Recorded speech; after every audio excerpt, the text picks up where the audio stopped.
Nicodemo Little Nicky Scarfo. In the middle of the 1990s, two crime bosses were sitting inside the same federal penitentiary in Atlanta, and between them, they arranged for a young man back in Philadelphia to be formally inducted into a New York crime family. The young man was the son of one of them, a 5'5" former amateur boxer who was by then years into a sentence that would keep him inside for the rest of his life. Federal prosecutors had spent the previous decade taking his organization apart, and by every public account, the man was finished. He was not, and the Justice Department would eventually put that prison arrangement into an indictment. Nicodemo Scarfo was born in 1929 and raised in South Philadelphia. His uncles, the Piccolos, brought him into the orbit of the Bruno crime family while he was still boxing as an amateur, and he stood 5'5", which is where the nickname came from and where it stayed for the next 60 years. By the 1950s, he was taking bets for the organization. Nobody in the family considered him important. They considered him useful, which is a different thing entirely. That arrangement held until May 25, 1963, inside a diner on Oregon Avenue. Scarfo argued with a longshoreman named William Dugan over a booth, and the argument ended with a knife. Dugan did not survive it. Scarfo pleaded guilty to manslaughter and served somewhere between 6 and 10 months, a sentence so light that the real consequence came from his own side. Angelo Bruno, who ran the family and preferred quiet earning to bloodshed, had no use for a man who drew a blade over seating in a restaurant. He sent Scarfo to Atlantic City, which at the time was a collapsing resort town that nobody in Philadelphia wanted any part of. 13 years later, New Jersey legalized casino gambling, and the place Scarfo had been exiled to became the most valuable ground on the East Coast for organized crime. He was already there. He had the local unions, the construction rackets, the bookmaking, and the patience of a man who had spent a decade in a town everyone else had written off. The path to the top opened violently. Bruno was fatally shot in his car on March 21, 1980. His successor, Philip Testa, known as the Chicken Man, was fatally injured by a nail bomb placed beneath his porch in 1981. By that year, Scarfo was the boss of the Philadelphia and South Jersey family, and what followed was the bloodiest stretch in that organization's history. Federal prosecutors would later connect him to roughly a dozen deaths across his time in charge. The one that told investigators the most about him was the 1984 death of Salvatore Testa, Philip's son and Scarfo's most loyal captain, a young man who had been popular, effective, and increasingly admired, which was the problem. Scarfo's own nephew, Philip Leonetti, served as his underboss and watched all of it happen from the seat closest to him. Scarfo ruled by suspicion. A man who earned too much, drew too much attention, or simply became too well liked inside the organization was treated as a threat rather than an asset, and the count of deaths ordered within his own family climbed every year he held the position. People who worked around him used a second nickname for him, Little Lethal Nicky. By the middle of the decade, the men closest to him had done the arithmetic on their own survival.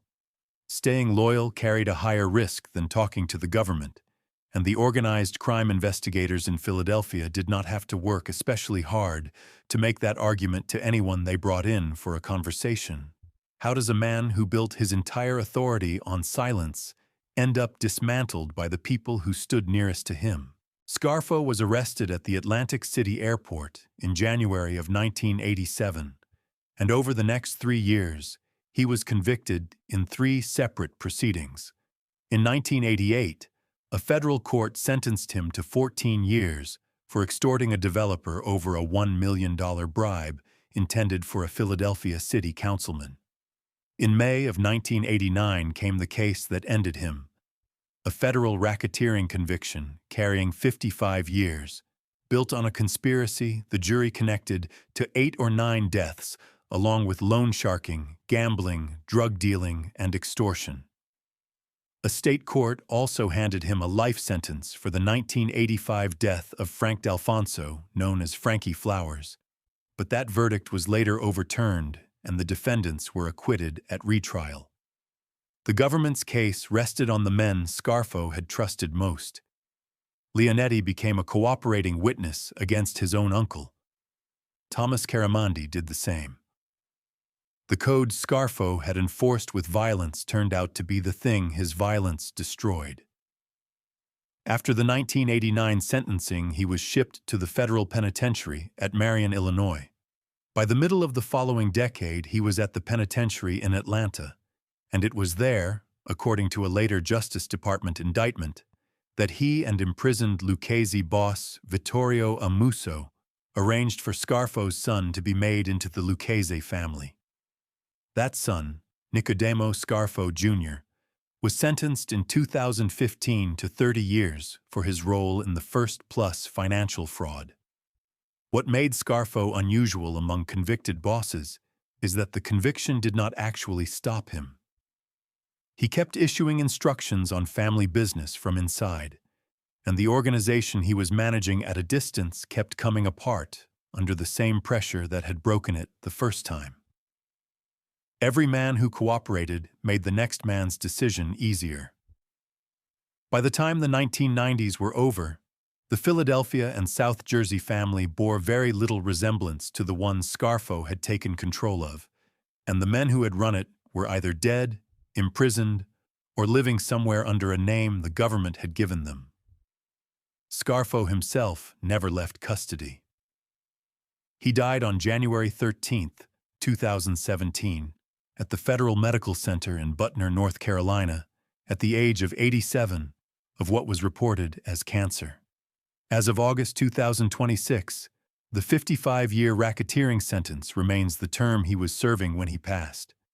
The overturned state life sentence was never reinstated, and the 30-year federal fraud sentence imposed on his son in 2015 is still in force.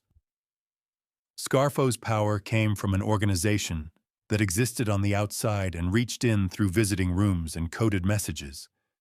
The man who moved through the same institution a decade before him had no organization on the outside at all. He built his from scratch, inside, and the first entry in the federal record is a restroom in the recreation area. Barry the Baron Mills. On May 20th, 1979, an inmate walked into the men's room of the recreation shack at the federal penitentiary in Atlanta and did not come out alive. The weapon went into a toilet, and for a while it looked like one more untraceable prison death in a building full of them. But the man who put it there was in the early stages of building something that would outlast the penitentiary itself. Over the next 27 years, the federal government would try twice to hold him accountable, and the second attempt would put the death penalty on the table for a man who was already never getting out. Barry Byron Mills was born on July 7, 1948, in Windsor, California. He served his first year in a county jail in 1967, and a 1969 armed robbery moved him into the California state prison system, where he found the organization that would define the rest of his life. The Aryan Brotherhood had been formed at San Quentin in 1964, and by the time Mills arrived, it had already worked out the principle that made it durable. Membership was permanent. A man did not retire from it, transfer away from it, or finish his sentence and leave it behind, which meant the organization survived every attempt to break it by moving people around. Mills joined at San Quentin in the years when the organization was still small enough that every member knew every other one. Later, a 20-year federal sentence for his part in planning a bank robbery moved him out of the California system and into the federal one, and the federal system sent him to Atlanta. An author who has written about the organization described Mills as unusually intelligent and personally magnetic. That description matters more than it sounds, because what he built over the following decades required organization far more than it required violence. John Marsloff was another inmate in that building. Court records say almost nothing about who he was before he got there, only that he carried a debt from a drug transaction and that the Brotherhood had accepted a contract on him because of it. In a penitentiary, a debt like that was the whole of a man's identity, and it was reason enough for what happened to him. The 11th Circuit's opinion in the case that followed described the death in the flat language appellate courts use for these things: 16 stab wounds to the head, back, shoulder, and upper arm area, and a weapon tossed into the commode. A prosecution witness named Danny Holliday testified that Mills was the man responsible. What the trial record did not capture was the more consequential development. At Atlanta, Mills connected with an inmate named Tyler Bingham, and the two of them began converting a California prison gang into a command structure that spanned the federal system. Orders moved on paper notes the inmates called kites, written in code, carried between institutions by transferred prisoners and through the mail. Mills became one of 3 men on the organization's council with the authority to approve a death, and for decades that authority reached into buildings he had never physically entered. That structure is what changed the nature of the problem for the Bureau of Prisons. A violent inmate can be isolated. An inmate who no longer needs to be present in order for something to happen cannot be, because the isolation itself becomes a status symbol that strengthens his position. Mills spent years in the most restrictive housing the federal system had, and orders attributed to him kept arriving in other institutions anyway. What does a life sentence actually mean to a man who has already turned the prison into his headquarters? Mills was convicted in 1983 for the Marsloff homicide and received a life sentence. The defense at that trial argued that a different inmate, Robert Lee Hogan, had repeatedly confessed to it, and prosecutors answered by showing that Hogan's confessions did not match the physical facts of the case. The 11th Circuit affirmed the conviction, and it was never disturbed afterward. That should have been the end of the government's involvement with him. Instead, more than 2 decades later, federal prosecutors in Santa Ana, California, brought a sweeping racketeering case against the Brotherhood's leadership, seeking the death penalty against the men who had authorized homicides they never had to carry out themselves. The theory of that case was straightforward and difficult to prove. Prosecutors argued that the Brotherhood functioned as a criminal enterprise in the same way a crime family does, that its counsel issued instructions the way an executive issues instructions, and that the men at the top were legally responsible for deaths carried out hundreds of miles away by members they had never met. Building it required cooperating witnesses drawn from inside the organization itself, in a group whose entire culture was constructed to prevent exactly that. In 2006, Mills and Bingham were convicted of racketeering, conspiracy, and homicide. The penalty phase produced the outcome the government had worked years to avoid. The jury deadlocked, reportedly 9-3 in favor of death as to Mills, and the judge declared a mistrial on the sentence. On September 15, 2006, United States District Judge David Carter sentenced both men to life without the possibility of parole. Summaries of Mills's total exposure sometimes describe 4 consecutive life terms, which is a tally of everything he was carrying rather than a single pronouncement from any one courtroom. The verdict resolved less than the government had hoped. Bingham received the same sentence, and both men continued serving life in the same conditions they had been living in before the trial started, while the organization they had assembled kept operating without either of them. Prosecutors had proved that the structure existed. Removing it was a separate job that the 2006 verdict did not do. He spent his final years at the federal Supermax facility in Florence, Colorado. Barry Mills died there on July 8, 2018, one day after his 70th birthday.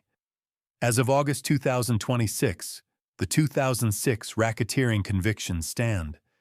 The 1983 Atlanta conviction was never overturned, and the organization Mills helped build at that penitentiary remains an active subject of federal prosecution. Mills spent his sentence making the penitentiary work for him. The man who arrived at the same institution years later had spent his career being paid to solve other people's problems from the outside. And when he found himself inside, he treated the wall around him as one more problem with a solution. Charles Boyd Harrelson. A federal judge was shot outside his own home in San Antonio in the spring of 1979, the first assassination of a federal judge in the 20th century, and the investigation that followed cost more than the inquiry into the death of President Kennedy. The man who fired the shot was a former encyclopedia salesman who had once been named Salesman of the Year. 16 years later, on Independence Day, he threw a makeshift rope over a wall at the federal penitentiary in Atlanta and came close to walking out of it. Charles Boyd Harrelson was born on July 23, 1938, in Lovelady, Texas, though some accounts place his birth in Huntsville instead. His father was a farmer who later worked as a guard in the Texas prison system. Harrelson served in the Navy as a sonar man, sold books and encyclopedias door to door, repaired dental equipment, and gambled with a persistence that outlasted every honest job he ever held. He was convicted of armed robbery in 1960. He was also the father of two sons who would become actors, Woody and Brett Harrelson, a detail that would eventually pull national attention onto a case that might otherwise have stayed regional. The work he became known for was contract work. In 1968, he was hired for $2,000 in the death of a man named Sam DeGelia Jr. His first trial ended with a hung jury.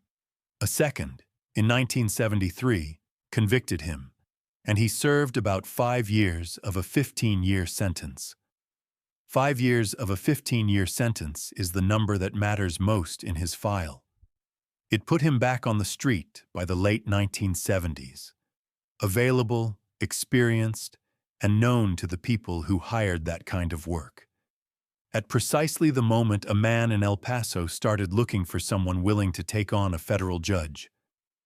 He was also tried in the 1968 death of a Texas grain dealer named Alan Berg, and that jury deadlocked, producing an acquittal. That Alan Berg is a different man from the Denver radio host of the same name, who was fatally attacked in 1984, and the two cases have been confused for decades. John Wood Jr. was a United States District Judge in San Antonio who had earned a nickname from defense attorneys for the severity of his drug sentences. They called him Maximum John. Defendants who drew his courtroom generally understood that the difference between his bench and any other bench in Texas would be measured in decades. He was about to preside over the narcotics trial of an El Paso drug financier named Jamiel Chagra, who went by Jimmy, and Chagra was facing exactly that arithmetic. On May 29, 1979, Judge Wood was fatally shot outside his home before he could reach the courthouse. According to the Texas State Historical Association, Chagra paid Harrelson $250,000 for it. How do you prove who fired that shot when the shooter has vanished back into Texas and the only people who can place him at the scene are the ones who paid for it? The answer took 3 years and roughly $11.4 million, which made it the costliest investigation in the history of the FBI up to that point, larger than the Kennedy assassination inquiry. Agents worked the money, the phone records, and the family around Chagra until the structure came apart. Jimmy Chagra's brother, Joe Chagra, an attorney, took a plea and testified. Harrelson's trial went before Judge William Sessions in San Antonio and ran from roughly September to December of 1982, with 94 witnesses called. The jury convicted him on December 14, 1982. In March of 1983, he received 2 consecutive life terms plus 5 years. The rifle mattered more than anything else in the case. It had been purchased under a false name, and once agents tied that purchase to Harrelson's wife, the transaction became the thread that connected a weapon in Texas to money that had come out of El Paso.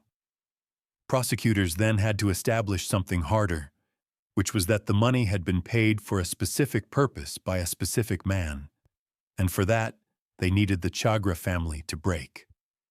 It did. The people around him fell with him. His wife, Jo Ann Harrelson, received 25 years for her role, which included purchasing the rifle. Elizabeth Chagra received 30 years. Jimmy Chagra, the man who commissioned the assassination, was acquitted of the homicide itself, but convicted on drug and obstruction charges. Harrelson, for his part, spent years publicly claiming he had been one of the so-called 3 tramps photographed in Dallas in 1963, a claim that was examined and disproven. Then came July 4, 1995. Harrelson and 2 other inmates, Gary Settle and Michael Rivers, used a makeshift rope to climb the wall at the penitentiary in Atlanta. A tower guard fired a warning shot. All 3 surrendered on the spot. Harrelson was already carrying 2 life terms and 5 years, so there was very little the system could add to his sentence for trying. What it could change was where he served it. The Bureau of Prisons transferred him to the federal Supermax in Florence, Colorado, where the cell doors are operated remotely and inmates spend 23 hours a day alone. Most prisoners sent there describe the conditions as the hardest part of a federal sentence. In a letter written from that facility, Harrelson said he found the silence agreeable, and by every account he meant it. He spent the last 12 years of his life there without further incident. He was found dead in that cell on March 15, 2007, at the age of 68. The cause was severe coronary artery disease. His wife's sentence, his own conviction, and the Chagra convictions all held on appeal. No court ever disturbed the central finding, which is that a sitting federal judge was removed from a case by a man who was paid to do it, and that the payment was arranged by the defendant scheduled to appear in front of him. As of August 2026, the conviction for the assassination of Judge Wood has never been overturned, and the case remains the reference point for federal judicial security in the United States. Harrelson tried to leave the penitentiary in Atlanta and failed by a matter of seconds. The man who follows him was sent there specifically because the federal system had run out of places willing to hold him, and the cell they put him in was built to make sure he never went anywhere at all. Thomas Silverstein. The Federal Bureau of Prisons once designed an entire prison around the behavior of one man. Before they built it, they built him a cell inside the penitentiary in Atlanta and placed him under an order that no human being was to have contact with him. He would spend roughly 36 years in that condition, longer than any other prisoner in federal custody, and it all traced back to a single afternoon on a tier in Marion, Illinois, in 1983. He was born Thomas Edward Conway on February 4, 1952, in Long Beach, California. His mother, Virginia, later married a man named Sid Silverstein, and the boy took that surname, though he always considered Thomas Conway to be his father. He was bullied during childhood. He entered the federal prison system in 1977 on an armed robbery conviction, and everything he became known for happened after the doors closed behind him. At the penitentiary in Leavenworth, he joined the Aryan Brotherhood. In 1980, he was convicted in the death of an inmate named Danny Atwell, who by most accounts had refused to move heroin inside the institution. That conviction was overturned in 1985 after the jailhouse informants who testified were shown to have lied under oath. In 1981, he was convicted in the death of Robert Chappelle, a member of a rival prison organization. The following year, on September 27, 1982, he and another inmate named Clayton Fountain took the life of Raymond Smith, known as Cadillac, in an attack that court records counted at 67 wounds, and then moved the body along the tier where other prisoners could see it. Merle Klutz was a corrections officer at Marion assigned to the control unit. The tier holding men the federal system had already decided could not be housed anywhere else. On October 22, 1983, another inmate, Randy Gomez, unlocked Silverstein's handcuffs through the bars and passed him a weapon. Officer Klutz was fatally injured in the attack that followed, struck roughly 40 times. Hours later, Clayton Fountain fatally injured a second officer, Robert Hoffman, in what investigators concluded was a coordinated effort. The Bureau of Prisons still maintains a memorial page for Merle Klutz. The penitentiary at Marion went into a lockdown that lasted 23 years. Men held there spent nearly the entire day inside their cells, with meals delivered and movement escorted, and that arrangement stopped being an emergency measure and became the model. There was no federal death penalty available at the time for what Silverstein had done. So what does a government do with a man already serving life, when the only punishment left is the way he is held? The answer was an administrative order rather than a courtroom decision.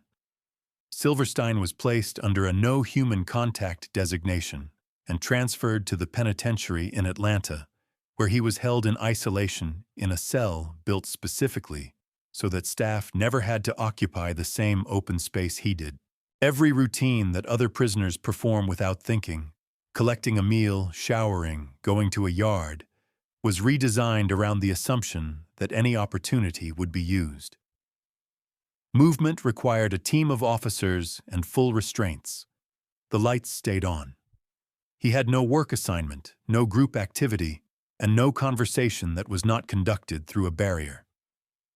The Bureau's own memorial page for Officer Klutz records that Silverstein was incarcerated at Atlanta when the Cuban detainee riot broke out there in November of 1987. Detainees seized the institution and held it, and at some point during that period, they opened his cell. For a stretch of days, the most tightly controlled prisoner in the federal system was loose inside a building the government did not control. He was eventually restrained by the detainees themselves and handed over at the front of the institution. Men who had just taken a federal penitentiary away from its own staff decided, on their own, to put him back in restraints. His legal record settled into 3 standing first-degree homicide convictions and the life sentences attached to them, with the Atwell conviction erased by the 1985 reversal. That reversal is worth pausing on.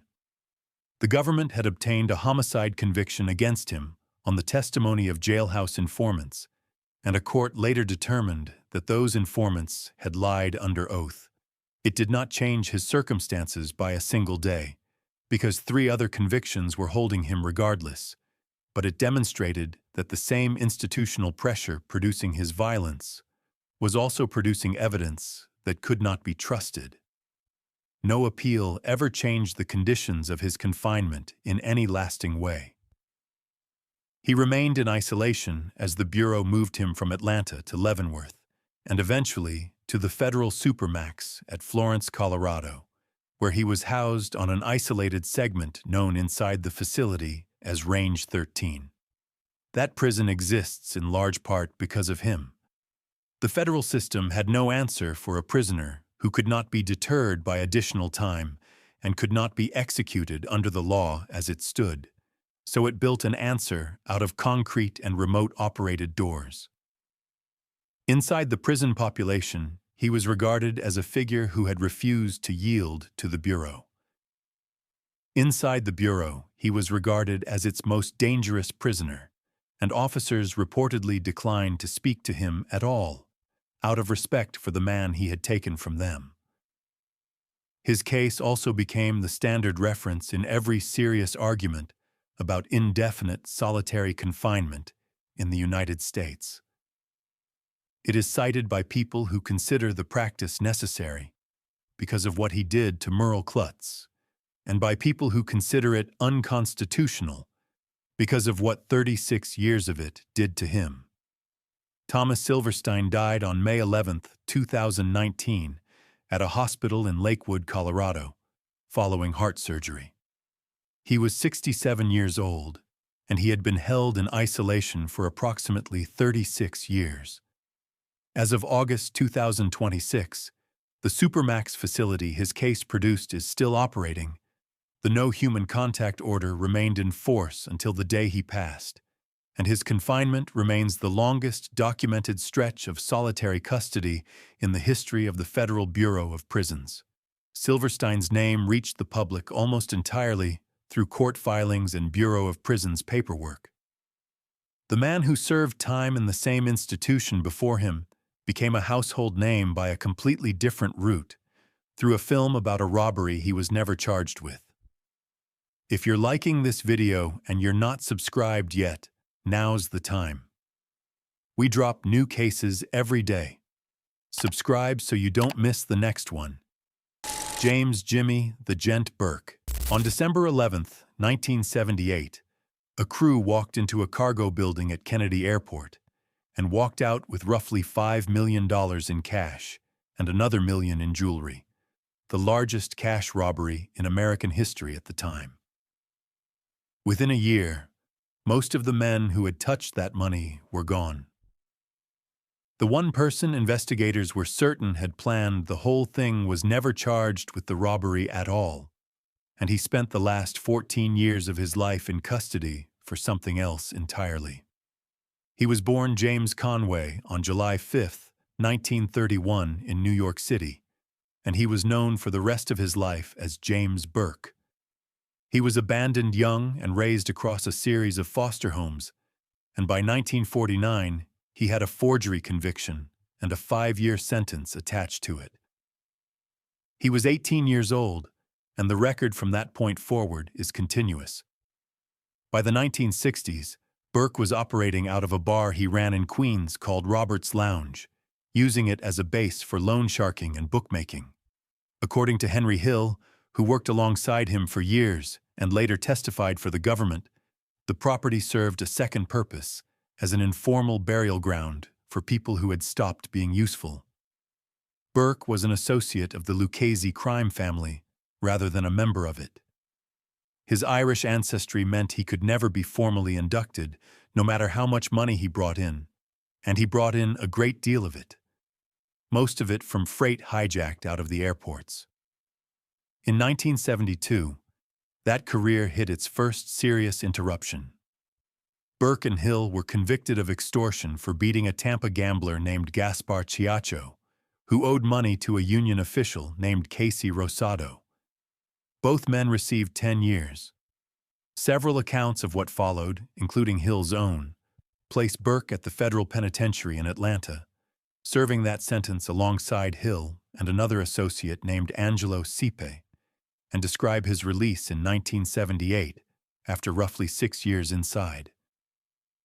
At least one detailed history of the era instead places him at Lewisburg. The record on that point is not perfectly clean, and it is worth saying so plainly. Atlanta is the better supported account, though it is not an unchallenged one. What is not in dispute is what he did within months of walking back out. The Lufthansa cargo terminal at Kennedy held foreign currency shipments, and an airport worker had passed word that the money sat there with almost no protection. On the morning of December 11th, 1978, a crew went in and took it. The federal investigation that followed identified Burke as the organizer almost immediately. What it could not do was build a case, because the people who could have testified began to disappear. Parnell Edwards, known as Stax, whose failure to dispose of the getaway van had put agents on the crew's trail. Martin Krugman, the bookmaker who had brought the tip in and wanted his cut. Louis Kafora and his wife. By the end of 1979, investigators counted a string of associates who had been part of the robbery or adjacent to it, and who were simply no longer alive. Burke had a second operation running at the same time. During the 1978 and 1979 college basketball season, he was involved in a scheme to fix the point spread on Boston College games, paying players to keep scores within a range he could bet against. It was a different kind of crime entirely, quiet, technical, and dependent on nobody talking, and it would eventually give federal prosecutors the first conviction that stuck to him as an adult in decades. Richard Eaton was a con man who worked the edges of legitimate business and had taken Burke for a substantial amount of money in a drug deal that never materialized. He had no connection to the airport robbery, no crew, and no organization behind him. He was found dead in a refrigerated trailer in Brooklyn. It was the only death anyone ever proved against James Burke in a courtroom, and it happened for the most ordinary reason in his entire file, which was money. How does a man suspected of removing nearly everyone connected to the largest robbery in the country end up convicted over the one victim who had nothing to do with it? Henry Hill supplied the account that made all of it legible to investigators. He entered witness protection in 1980, testified in the cases the government could bring, and later told his version of the operation to a writer, which produced a book and then a film. The most complete account of Burke's methods that the public ever received came from the one man in his orbit who talked, and even that never produced a robbery charge against him. The government took what it could get. In 1982, Burke was convicted of conspiracy in the Boston College point shaving case and sentenced to 12 years. That same year, he was arrested on a parole violation, and from that moment, he never spent another day outside a correctional facility. In 1985, a New York jury convicted him of second-degree homicide in the death of Richard Eaton, and the court imposed 20 years to life. The Lufthansa robbery itself produced no charge against him, then or ever. Under the terms of the state sentence, he would have become eligible for parole consideration in 2004. He never reached it.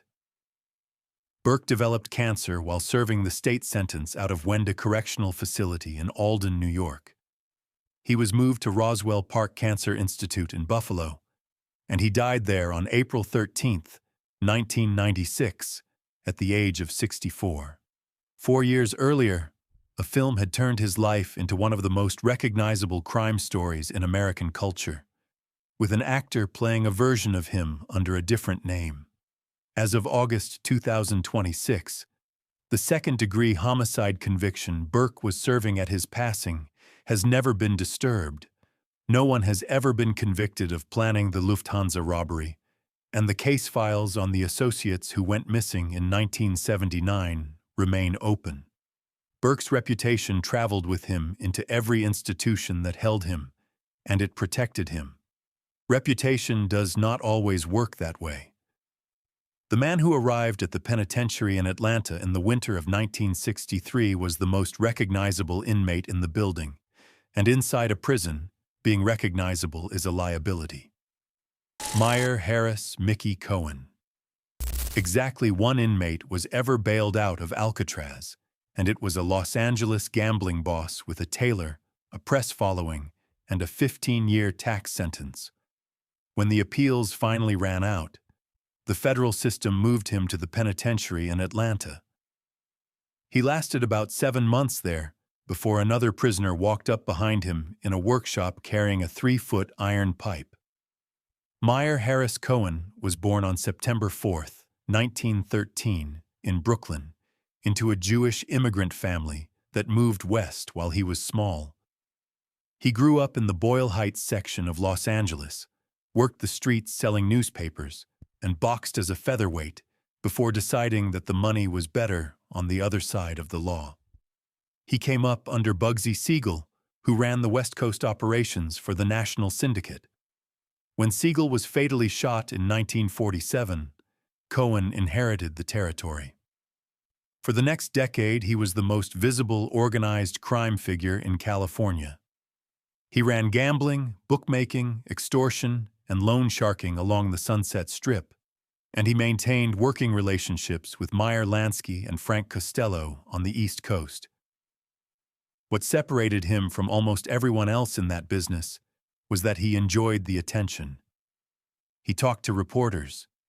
He appeared on television. He dressed for photographs, and the photographs ran, and the same publicity that made him a celebrity in Los Angeles made him a permanent item on the desk of every prosecutor in the county. That was the trade he made, and for a while it looked like a good one, because a famous gangster is harder to remove quietly than an anonymous one. Fame worked for him in Los Angeles, where he had lawyers, money, and newspapermen who owed him favors. It did not transfer to a federal penitentiary, where the only thing it accomplished was to tell every other prisoner in the building exactly who he was. The federal government came at him the way it came at Al Capone, through the books rather than the bodies. He was convicted of tax evasion in 1951, served the sentence, came home, and went back to work as though the interruption had been a scheduling matter. A decade later, the government came again, and the second time, it was not interested in an interruption. On July 1, 1961, he was convicted a second time and sentenced to 15 years in a prosecution that Attorney General Robert Kennedy was personally invested in. The Bureau of Prisons sent him to Alcatraz. His attorneys kept appealing, and at one point a court granted him release on an appeal bond, which made him the only prisoner in the history of that island who ever left it on bail. It is the detail that survives him best. Alcatraz was built to be the end of the line, and Cohen walked off it because his lawyers filed the right paper. When the appeals were finally exhausted, he went back into custody, and in January of 1963, he was transferred to the penitentiary in Atlanta. Alcatraz itself closed that same year. On August 14, 1963, Cohen was in the electronics and radio repair training area when an inmate named Burl Estes McDonald came at him with a 3-foot length of iron pipe. The injuries were catastrophic. His skull was crushed. He suffered bleeding on the brain, and he spent 2 weeks in a coma while surgeons placed a steel plate in his head. He survived it. He was partially paralyzed for the rest of his life and never walked normally again. What is a 15-year sentence worth to a man who can no longer cross a room without help? The courts gave him no relief on the underlying conviction. The tax verdict stood through every appeal, and the sentence ran on while he relearned how to move his own body. Burl Estes McDonald was not connected to any organization with a reason to want Cohen gone, which is part of why the attack unsettled people who followed the case. There was no contract behind it, and no dispute to settle. There was only a prisoner whose name everyone in the building already knew. What changed after that was Cohen himself. From inside the penitentiary, he began speaking publicly about conditions in the federal system and about the treatment of prisoners, using the same press contacts that had made him famous in Los Angeles.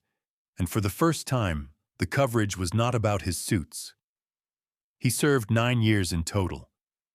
In 1972, with his health failing, he was granted parole and released from Atlanta. Prison doctors had been treating him for what they believed was an ulcer. It was stomach cancer. He went home to Los Angeles, a diminished man. The town he had run was under different management and had been for years. The newspapers that once printed his photograph now printed retrospectives, and the body he had spent his youth training in a boxing gym no longer did what he asked of it. He gave a handful of interviews. He worked on a book about his life with a collaborator, still capable of holding a room when the room was interested, still describing the rackets as a business rather than a crime. The cancer that the prison had recorded as an ulcer had 4 years left to run. Mickey Cohen died in his sleep on July 29, 1976. He was buried at Hillside Memorial Park in Culver City, a short drive from the streets where he had made his name, and the funeral drew heavy press coverage. The parole decision itself is worth noting, because it was not generosity. By 1972, he was a partially paralyzed man in his late 50s, with a terminal illness the prison had not identified, and releasing him cost the government nothing it valued. He had already served 9 years of the 15, and there was no version of Mickey Cohen left that anyone in law enforcement considered a threat. As of August 2026, both tax convictions still stand on the record. The 1963 attack remains the incident most often cited when the history of that penitentiary is written, and Cohen has been dead 50 years. Cohen's connection to the penitentiary in Atlanta is documented down to the month he arrived and the workshop he was standing in when he was attacked. The next name on this list is the most famous of all of them, and it is the one where that documentation does not exist. Demetrius Big Meech Flannery. Two brothers who started out selling $50 bags of cocaine on Detroit street corners built an organization that federal prosecutors say moved at least $270 million in drug proceeds through the American financial system.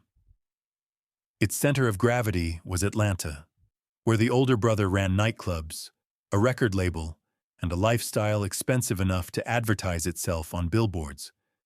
But when the government finally brought its case, it did not bring it in Atlanta. And the question of where he actually served that sentence has an answer most people get wrong. Demetrius Edward Flannery was born on June 21, 1968, in Cleveland, Ohio, and raised in southwest Detroit. He and his younger brother Terry, who went by Southwest T, began selling small quantities of cocaine in their neighborhood during the 1980s. What they built out of that became the Black Mafia family, an organization with more than 500 members nationwide, distribution hubs in Atlanta and Los Angeles, and supply relationships running back to Mexican cartels. The brothers eventually divided the work. Terry handled the western end, closer to the supply, while Demetrius took Atlanta and turned it into the public face of the operation, which put his face on the most exposed part of the operation. The money is what made the case federal. Prosecutors described an operation that laundered at least $270 million in drug proceeds over 15 years, with the window generally placed between 1989 and 2005.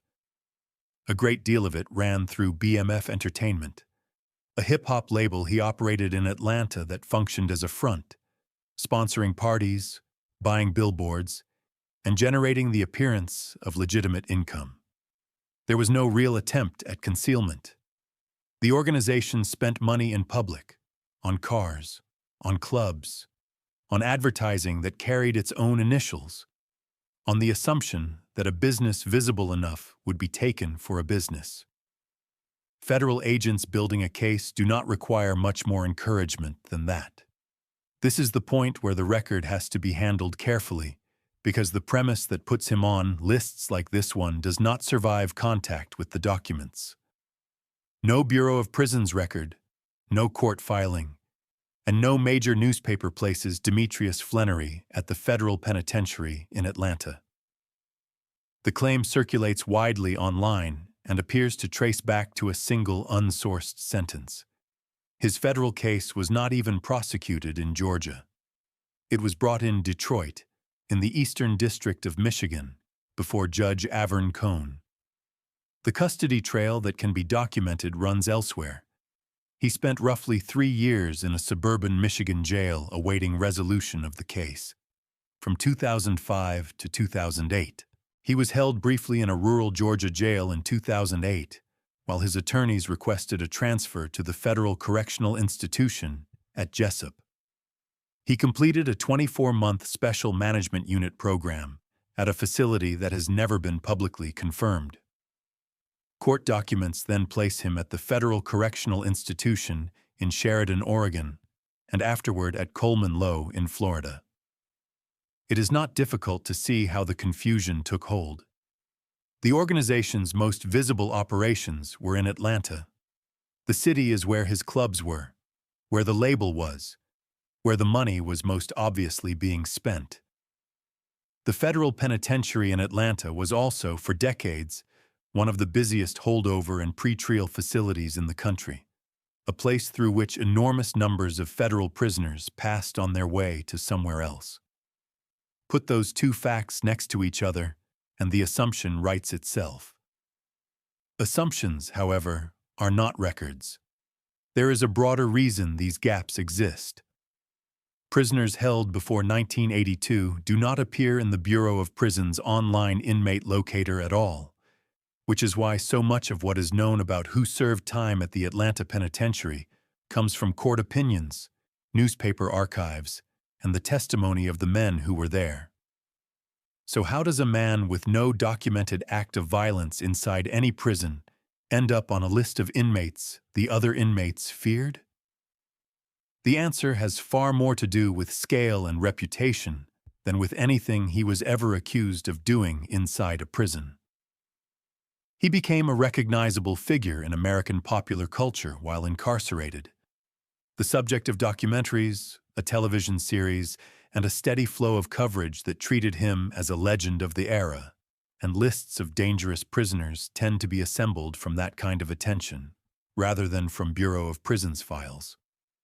Nothing in the record describes him as an enforcer, and nothing in the record ties him to violence inside any institution that held him. Flannery was arrested in 2005. On November 19, 2007, he pleaded guilty to running a continuing criminal enterprise, a charge that requires the government to prove a defendant supervised at least 5 other people in a continuing series of narcotics offenses and drew substantial income from it. Pleading to it removed any argument about whether he had run the organization. It also meant there was no trial, no testimony, and none of the appellate record that other names on this list generated over decades of litigation. In 2008, Judge Cohn sentenced him to 360 months, 30 years, and imposed the identical term on his brother Terry, who had run the western half of the operation. 2 men who had started with $50 transactions on Detroit corners received 30 years each on the same afternoon. Prosecutors were not describing a prison enforcer. They were describing an executive. He served that sentence through the entire period in which his name became larger than his case. On October 15, 2024, the Bureau of Prisons transferred him to a residential reentry program in Miami, the standard final stage of a long federal term, and his full release date was set for January 27, 2026. He had gone into custody at 37, and he was 56 years old when he walked into that halfway house, with 19 years of the sentence behind him.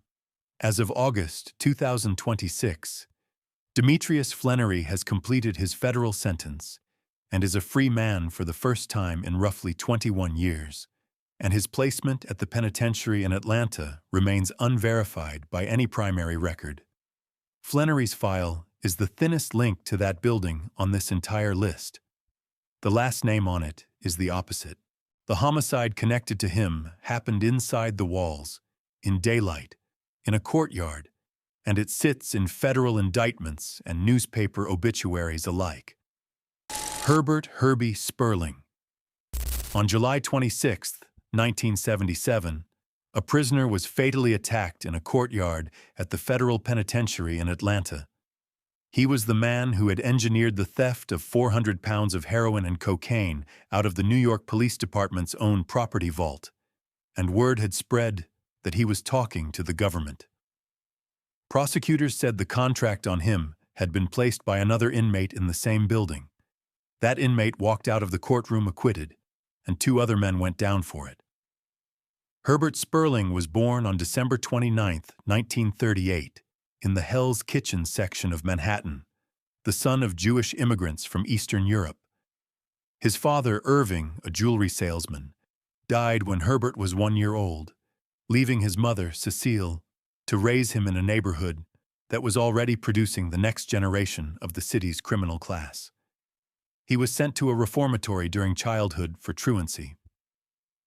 As a young man, he worked as a bouncer and boxed as a featherweight. The arrest that shaped him came before he was 20.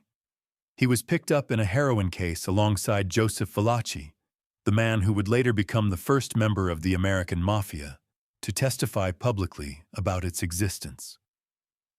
Sperling pointed back to that case for the rest of his life as the source of his absolute intolerance for informants, and everything he did afterward was consistent with it.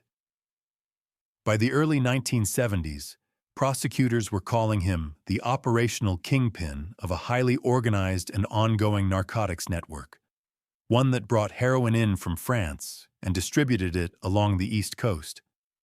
That put him inside the same trade the French Connection investigations had been built around. At the exact moment the federal government decided that trade was going to be treated as a national emergency rather than a vice problem. What distinguished Sperling from the men around him was not volume, it was temperament. He was known for violence he made no attempt to justify, explain, or apologize for, and for a conviction that anyone who cooperated with the government had forfeited the right to continue existing. He was also suspected in the 1972 death of a courier named Louis Mileto, whose remains were recovered from the trunk of a car in the Hudson Valley. No charge was ever brought in that case. Vincent Papa was a New York trafficker who pulled off one of the strangest thefts in the history of American law enforcement. Working with corrupt officers, he arranged the removal of roughly 400 pounds of heroin and cocaine from the New York Police Department property vault, the evidence seized in the French Connection cases, and put it back on the street. The narcotics that the city had held up as proof of its greatest investigation had been sold by the department's own custodians. He was convicted and sent to the federal penitentiary in Atlanta. By 1977, other prisoners believed he had begun cooperating. Papa was stabbed at least 8 times in the back and chest in the prison courtyard on July 26th of that year. He did not survive. If the federal system could not protect a cooperating witness inside its own penitentiary, what exactly was a witness being offered in exchange for talking?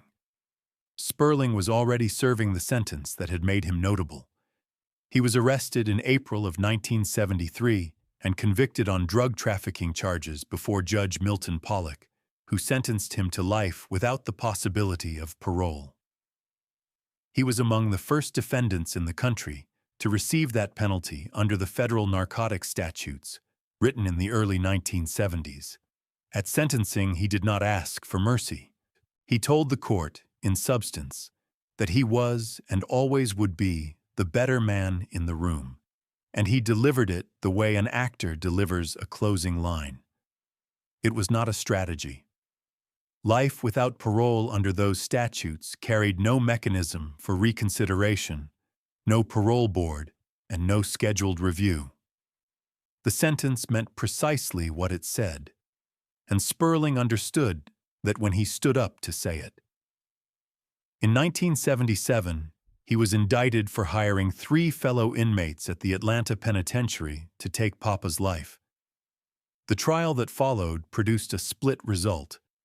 Sperling was acquitted of the conspiracy. 2 other defendants were convicted of the fatal attack in the courtyard. Whatever the jury concluded about who ordered it, the sentence Sperling was already carrying meant the verdict changed nothing about his circumstances.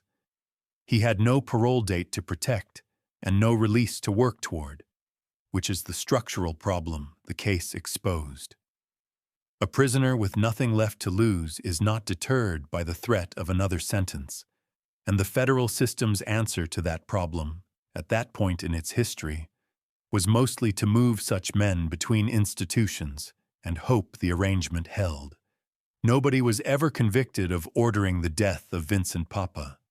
The two men convicted of carrying it out went back into the same federal system that had produced the contract in the first place, and the case entered the permanent record of the Atlanta Penitentiary as the clearest example of what the institution could not prevent within its own walls. Papa's own sentence for the vault theft is reported differently depending on the source. In some accounts, as a term of 22 years, and in others, as consecutive sentences. He served a fraction of either one. Sperling spent roughly 45 years in federal custody, close to 3/4 of his life. He was moved through the system as his health declined and ended up at the Federal Medical Center at Devens, near Ayer, Massachusetts. Herbert Sperling died there on July 3, 2018, at the age of 79, still serving a sentence that had never been reduced, commuted, or revisited by any court. As of August 2026, the life without parole sentence imposed by Judge Pollock remains one of the earliest and longest served under those statutes. The convictions in the death of Vincent Papa have never been overturned, and the courtyard homicide remains one of the most thoroughly documented incidents in the history of the federal penitentiary in Atlanta. 8 men, 1 building, and a set of records that in some cases took decades of court filings to assemble. If there is a case here you want examined on its own, leave the name in the comments. Thanks for watching. Click here for the next video.